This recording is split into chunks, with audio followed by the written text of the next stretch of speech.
খানাপাৰাত প্ৰতিদিন টাইমৰ বৃহৎ আয়োজন আজিৰ পৰা আৰম্ভ হ'ল নন্দিনী উইণ্টাৰ ৱাণ্ডাৰলেণ্ড শীৰ্ষক অনুষ্ঠান।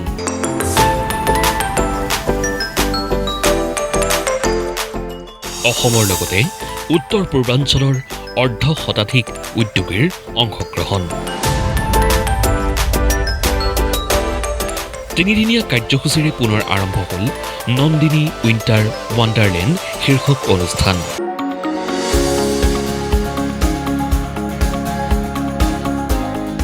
মূলত মহিলা উদ্যোগীসকলক এক মঞ্চ দিয়াৰ উদ্দেশ্যেৰে অনুষ্ঠিত হৈছে এই অনুষ্ঠান।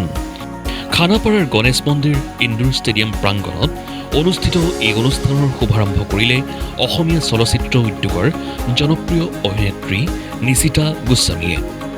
খুব ভাল লাগিছে, আমি গোটেই সকলোখিনি এনেকৈ বহি লৈছোঁ, বিলাক কথা পাতিছোঁ। আচলতে এতিয়া ইমান ধুনীয়া এটা পৰিৱেশ হৈছে ইয়াতে, আৰু অকণমান শীতৰ আগমন যে হৈছে, অকণমান ধৰিব পৰা হৈছে দুডাল গছৰ তলত।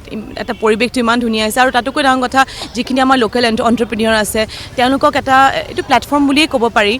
তেওঁলোক আহিছে এতিয়া ইমান ধুনীয়া ধুনীয়াকৈ তেওঁলোকে নিজৰ বস্তুবিলাক ডিছপ্লে কৰিছে। যিটো বস্তু আমি বাহিৰত বিচাৰি ফুৰিব লাগে, তাত আমি এটা ঘৰতে আমি গোটেইখিনি বস্তু পাওঁ। গতিকে নিজৰ পৰিয়ালৰ লগত আহি পেলাই এই উইণ্টাৰ ফেষ্টিভেলটো প্ৰতিদিন টাইমে কৰা, নন্দিনীয়ে কৰা যিটো উইণ্টাৰ ফেষ্টিভেল, সুন্দৰকৈ সময় কটাব পাৰে আচলতে। আৰু আমাক দৰকাৰ হয় আচলতে, খুব যান্ত্ৰিকতাৰ মাজত এনেকুৱা এটা পৰিৱেশ, এনেকুৱা এটা সুন্দৰ এটমছফিয়াৰ খুব দৰকাৰ। ষ্টইক ষ্টুডিঅ'ৰ সহযোগত প্ৰতিদিন টাইমে আয়োজন কৰা এই অনুষ্ঠানত অসম তথা উত্তৰ পূৰ্বাঞ্চলৰ মহিলা উদ্যোগীৰ আছে অৰ্ধ শতাধিক বিপণী। সেই বিপণীসমূহত উপলব্ধ হৈছে হস্ততাঁত শিল্প, সাজ পোছাক, গহনা গাঁথৰি আদিৰ লগতে খাদ্য সামগ্ৰী। অনুষ্ঠিত হ'ব বিভিন্ন কৰ্মশালা, শিশুৰ চিত্ৰাংকন প্ৰতিযোগিতা। প্ৰতিদিনে থাকিব জনপ্ৰিয় শিল্পীৰ সাংস্কৃতিক অনুষ্ঠান। প্ৰতিদিন টাইমৰ উদ্যোগত আৰু ষ্টইক ষ্টুডিঅ'ৰ সহযোগত আমি এখন এক্সিবিশ্যন, কাৰ্নিভেল ক'ব পাৰে, এটা এনেকুৱা এটা প্লেটফৰ্ম য'ত কাৰণে সকলো মহিলাকে এটা প্লেটফৰ্ম দিয়া হৈছে।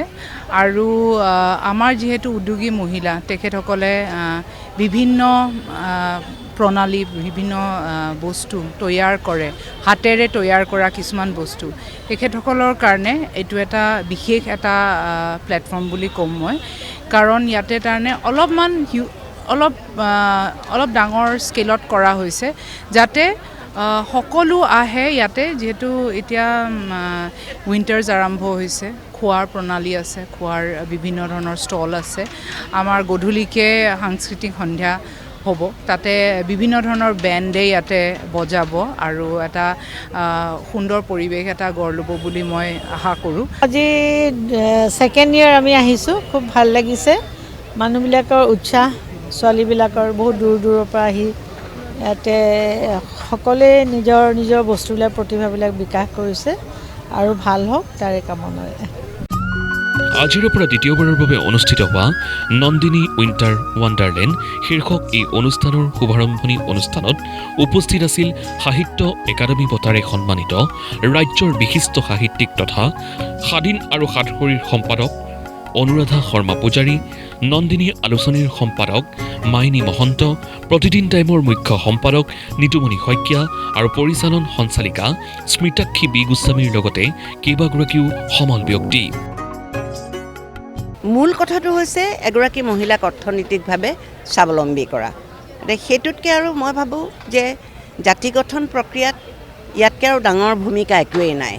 এগৰাকী যদি সমানে মহিলাগৰাকী যদি স্বাৱলম্বী হয়, এনেকুৱাও এতিয়া দেখিছোঁ বহু পুৰুষতকৈ মহিলাই বেছি অৰ্থনৈতিকভাৱে স্বাৱলম্বী একেখন ঘৰতে, এনেকুৱাও হৈছে। গতিকে এখন ঘৰৰ উন্নতি হোৱা মানে প্ৰতিখন ঘৰলৈ সেইটো বাৰ্তা যোৱা।